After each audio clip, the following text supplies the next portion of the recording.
유튜브 채널 가장 많이 본 뉴스, 구독, 좋아요, 알림 설정, 댓글은 저에게 큰 힘이 됩니다. 불굴의 의지를 뜻하는 해병대 정신을 강조하던 해병대에 변화의 바람이 불고 있다. 해상과 공중에서 적군을 타격하는 입체고속 상륙작전이 가능한 공직이동부대, 4차 산업혁명 기술을 갖춘 스마트마린 등의 개념이 2020년대 이후 해병대의 모습으로 제시되고 있다. 악으로 깡으로 작전을 하던 해병대가 첨단 기술 군대로 탈바꿈 하는 것이다. 혁신의 중심에는 마리논 상륙기동 헬기와 공격 헬기로 구성된 항공부대가 있다. 마리논은 도입이 진행 중이며 공격 헬기는 사업 추진을 눈앞에 두고 있다. 과거와 달리 대구경 한포를 갖춘 군함이 적고 해병대의 화력이 육군에 비해 부족한 점을 감안하면 해병대가 마리논과 더불어 공격 헬기를 추가 확보하려는 시도는 자연스러운 일이다. 국산 개발이냐 미국산 구매냐, 경쟁 본격화, 구독과 좋아요, 알람 설정은 좋은 영상을 만드는데 많은 힘이 됩니다. 유튜브 채널 가장 많이 본 뉴스. 2020년대 중반부터 24대가 도입되는 상륙공격 헬기 사업은 2015에서 2016년 안보경영연구원의 1차 선행연구, 2018에서 2019년 국방기술품질원회 2차 선행연구를 진행한 상태다. 1차 연구에서는 해외 구매가 유리하다고 판단했으나 2차 연구에서는 국내 연구개발이 더 낫다고 결론을 내렸다. 1. 2차 연구 중 어떤 결과를 선택하느냐에 따라 미국 벨 AH-1Z, 한국 항공우주산업, 마리논 무정형이 선택될 수 있다. 선행 연구 결과가 엇갈리면서 논란이 커지자 방위사업청은 상륙공격 헬기 사업 분석 연구 용역을 최근 발주했다. 내년 3월까지 진행될 연구 용역에서 방사청은 비용 및 효과와 전략과 시기 충족 여부 등을 점검할 예정이다. 사업 분석이 끝나면 무기획득 방식을 담은 사업 추진 기본 전략이 수립된다. 사업 방식이 정해질 내년 상반기까지 경쟁업체 간에 보이지 않는 신경전이 치열한 이유다.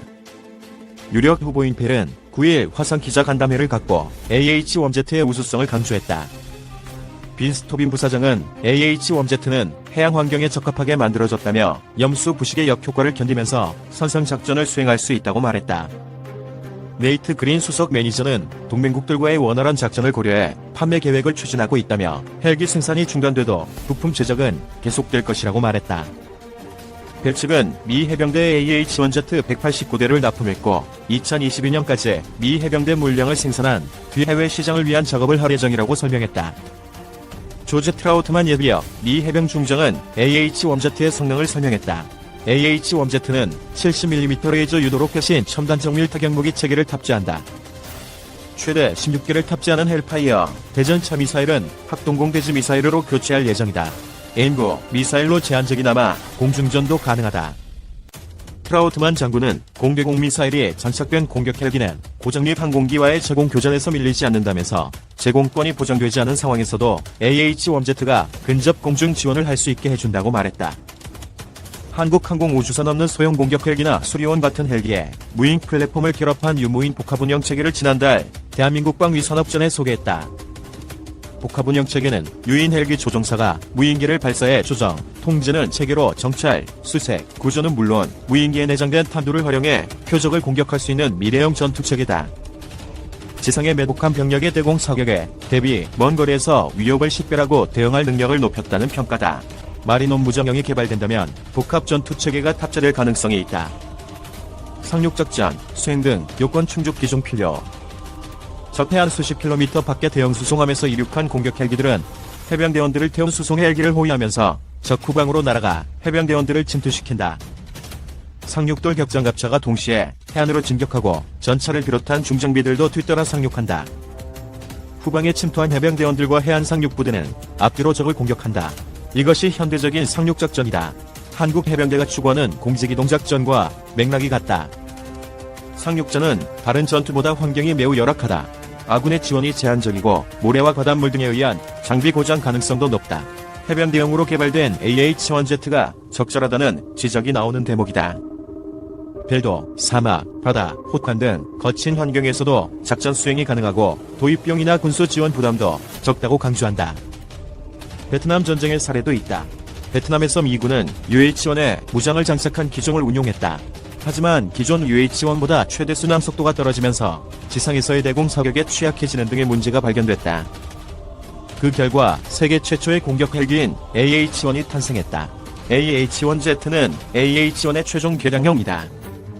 2000년대 이후 변화된 작전 환경을 감안해야 한다는 지적도 있다. 적진에서 활동하는 헬기의 가장 큰 위협은 지상군의 대공사격이다.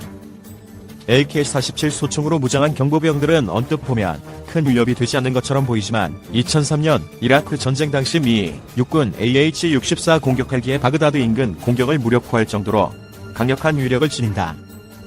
AH-64와 동일한 형태의 공격 헬기도 작전의 제약을 받는데 수송 헬기를 개조한 병렬식 조종석 헬기가 효과가 있겠느냐는 지적이 나오는 부분이다.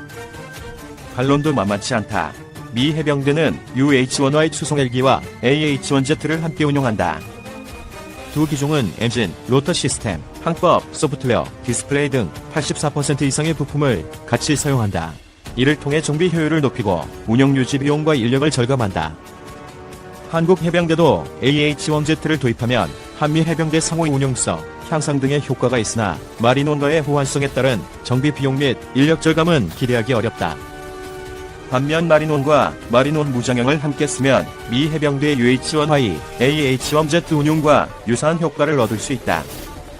지상에서의 대공사격에 대한 방탄 능력이나 생존성에 대해서도 논란이 제기된다. 베트남 전쟁 당시 헬기의 피격은 대부분 측방이나 하방에서 이루어졌다. 그런데 측방과 하방 피격률은 대부분의 헬기 기종이 유사하게 나타났다. 수리온 헬기가 14.5mm 기관총에 대한 방탄 능력을 갖고 있으며 헬기 생존성은 먼 거리에서 위협을 탐지하는 것이 방탄 능력이나 기체 형상보다 중요하다는 주장도 나온다. AH-1Z가 더 저렴하다는 주장도 곱씹어 봐야 한다는 지적이 제기된다. 미 외교감 사국 자료에 따르면 무기 도입비보다 운영 유지비가 3배 더 비싸다. 30년을 운용한다고 가정한다면 획득비보다 3배 더 많은 비용이 같은 기간 해외로 유출되는 셈이다. 한국항공우주산업과 소형 공격 헬기를 개발하면서 항공전자장비와 무장체계를 만들었고 마린원 개발 과정에서 헬기의 함정 운용에 필요한 기술을 습득했다는 점을 감안하면 개발비나 도입비는 생각보다 낮아질 수 있다는 관측도 나온다. 실제로 기품원의 2차 선행 연구 과정에서 마린원 무장형은 기총, 미사일 등 무장체계 통합 비용이 소형 공격 헬기 개발 과정을 통해 검증이 됐다고 판단, 개발비에서 제외된 것으로 전해졌다. 마린원 무장형은 도입 단가가 300억 원대 초반으로 알려졌는데 이는 AH-1Z와 비슷한 수준이다. 다만 마린원의 미사일, 로켓 탑재를 위한 무장장착대를 설치할 경우 최대 순항 속도가 감소하는 것은 문제로 지적된다. 한국항공우주산업 측은 그 외 성능은 우수하다는 입장이지만 이를 만회할 기능을 제시할 필요가 있다는 말도 나온다. 마린원과 공격 헬기의 해병대 도입은 한국군의 기존 상륙작전을 근본적으로 바꾸는 시작점이다. 정신무장만으로는 현대적인 작전을 펼칠 수 없다. 해병대도 이를 잘 알고 있고 국가전략기동군과 대테러작전부대의 역량을 확보하기 위한 혁신을 추구하고 있다. 해병대의 혁신이 성공하려면 해병대가 바다에서 육지로 가는 군대가 아닌 날아다니는 군대가 되어야 한다. 이를 위해서는 우수한 헬기가 필요하다.